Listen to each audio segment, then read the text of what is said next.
Toy Story 3 review, and I will get to it, but I just wanted to mention the weather here in Ontario because today it's been like all messed up. I don't know if you guys heard about the earthquake that happened. The epicenter was in Ottawa, which is the main part that it happened. I think it was in Ottawa, and actually I have some friends down there, so hopefully they're all okay. It was at about around 2 o'clock. The first tremor felt was at 1:40, and I don't even know when the last tremor was, but we felt it around 1:50, 1:55. I was actually at Vince's house in another town when it happened. Vince, me, and Vince's big brother, we were upstairs in his room, and apparently the people downstairs on the ground floor, they didn't feel it, but I guess since we were high up, we felt it more. First, the bed started shaking, and I thought it was Vince actually, so I was gonna be like, Vince, that's so annoying, stop. And then it started getting even more, it was shaking, and then the whole room was shaking, and then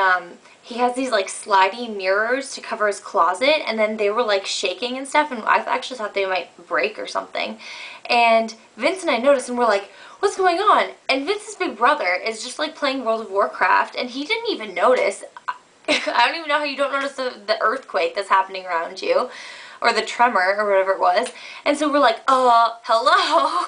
And he was like, whoa, what's going on? And we're like, yeah. And so then we run to another room to see if anything's happening outside, which was kind of not a smart idea because the room we went into doesn't, it's suspended. It doesn't have any real bottom to it.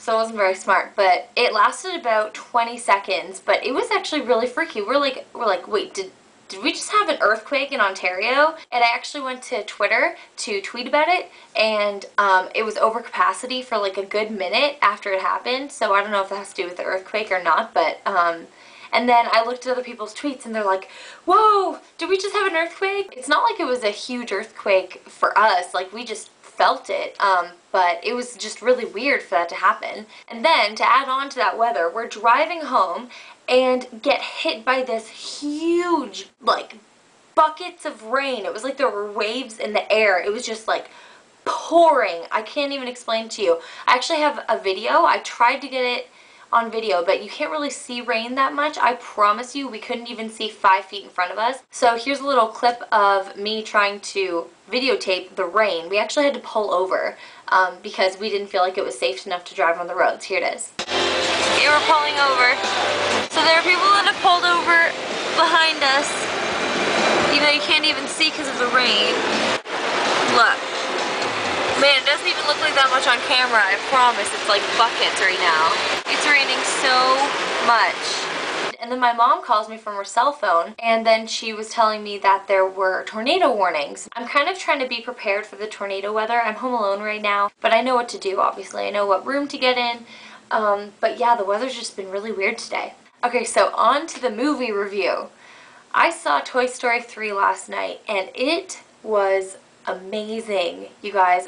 Okay, if you guys have ever seen RottenTomatoes.com, it's like a movie review site, and Toy Story 1 and 2 each got 100%, and that's so rare. I don't think it's ever happened before that an original movie and its sequel have both gotten perfect ratings. And when Toy Story 3 was going to come out, the critics were pretty skeptical that it was going to be just as good as the first and second one, because 3 movies, like a trilogy, getting 100% ratings on RottenTomatoes.com has never happened. I saw it last night, and it was so amazing. Just so you know, on Rotten Tomatoes, Toy Story 3 has gotten 98%, so that's pretty much perfect. That's really awesome, and for good reason.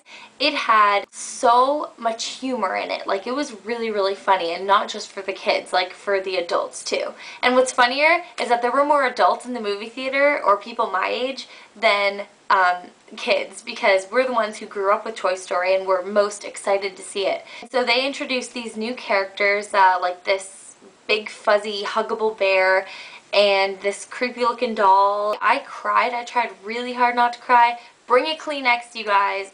I promise you, you'll want to cry. You'll just be really, really nostalgic, and you'll be like, oh, I can't believe it's coming to an end. It brings you on a roller coaster of emotions, but in a good way, and it leaves you in such a good place that you just feel so happy at the end, and yet it's so sad. I think that's about the most spoiling I can really do for this. In my mind, they've outdone themselves, and I'm not going to say much more, just that you get closure from pretty much every aspect of the movie, and it's really, really, really fantastic. So you have my recommendation to go see it. I bet you're probably going to see it anyways, but if not, please do. Thanks a lot, guys, for watching this review and weather watch thing.